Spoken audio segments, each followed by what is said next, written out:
Hi everyone, I've just got back from doing a leaflet drop here in Brandon this morning. I put out about 90 leaflets today. I've actually run out, so I had to come home to get some more. But I wanted to read this leaflet out to you because it's one that I put together yesterday. It's a new one. So if you've got any feedback, feel free to leave it in the comments, and if anyone would like to be able to access it, you can message me, and I'll get the PDF put below in the comments as well. So I hope everyone's well today. I'll just read it back, see what you think. It's called Please Be Aware. It says, Jehovah's Witnesses regularly call on homes to recruit new members. Here are some facts about this dangerous group that they are not likely to share with you. Child abuse. Jehovah's Witnesses practice a two-witness rule, claiming this is scriptural, when an accusation of child abuse is reported by a member. This means that if a child doesn't have a second witness to their abuse, no judicial action within the congregation will be taken, leaving the possible pedophile free to prey on other children, both inside and out the congregation. Also, whilst Watchtower policy currently states that a victim or their parents are free to report abuse to the police, the culture in the organisation over many decades has been to discourage reporting to the authorities so as not to bring reproach on Jehovah or the organisation. Elders, ones in position of authority in the congregation, are not permitted by Watchtower to report accusations of child abuse to the police.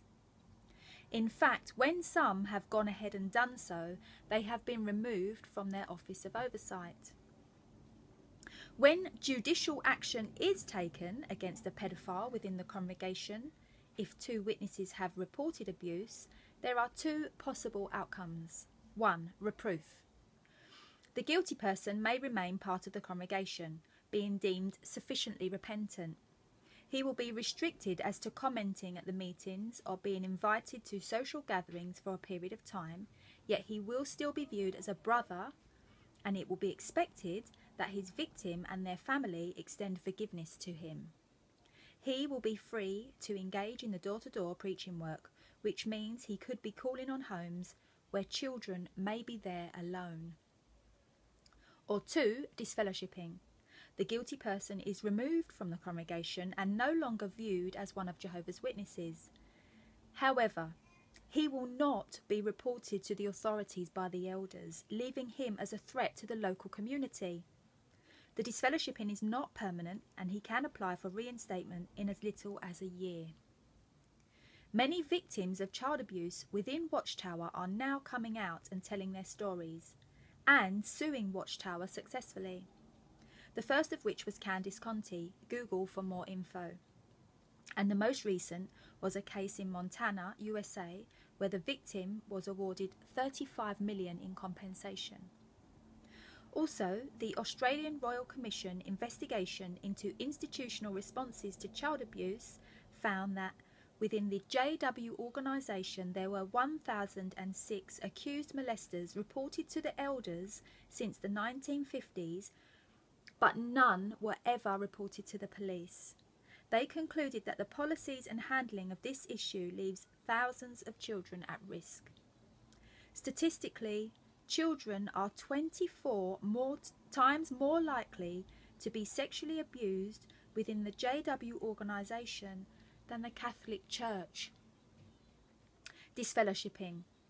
The disfellowshipping of members is not limited to pedophiles.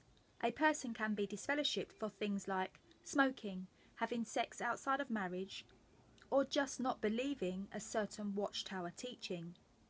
What many people are not aware of, though, is that removal from the congregation means total shunning from all Jehovah's Witnesses, including any that may be members of one's own family. All forms of communication with a disfellowshipped person are frowned upon, and a person who communicates with someone who is disfellowshipped may themselves be expelled. Many members that were baptised into the organisation at a young age and who no longer believe it to be the truth, or who start to engage in activities that are deemed to be gross sins, have become suicidal when they are disfellowshipped and left totally isolated from the only community and network they've ever known. This is compounded by the fact that JWs are discouraged from any unnecessary association with anyone who isn't a Jehovah's Witness. Even school-aged children are discouraged from participating in extracurricular activities or even playing with worldly children outside of school. So upon finding themselves outside of the organisation, they may literally have no one to turn to. Blood. This is probably the most widely known issue about JWs. However, did you know that over the years, Watchtower has flip-flopped over whether or not organ transplantation, vaccination and use of blood fractions are acceptable for its members? Families who have suffered the death of a loved one due to these policies have never received an apology from Watchtower when its policy has changed to now allow these procedures. Many JWs will say that their decision to refuse blood transfusion, even at the cost of life, is a personal decision based on their conscience, but they are not likely to tell you that they will be removed from the congregation if they do so, resulting in loss of all family and friends. Domestic violence. Because of the patriarchal nature of the organisation, sadly, many JW women are victims of domestic abuse. A woman reporting violence at home to the elders will more than likely be told to be more submissive, be more lovable, not withhold sexual relations, and pray more. Separation is only allowed if there is deemed to be extreme endangerment of life. Divorce is only permitted on grounds of adultery, and only then if evidence is provided. Watchtower claims that all of its teaching and policies are based on scripture. However, this has been proven time and again not to be the case.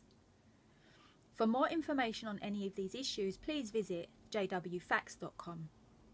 Should you be curious about the person distributing this leaflet, I am a local resident of Brandon and my YouTube channel is Woman of the Nang. Thank you for taking the time to read this. So if you've got any feedback, please feel free to put it in the comments below. I hope you all have a great day and hope to see you again soon. Love to everyone. Bye.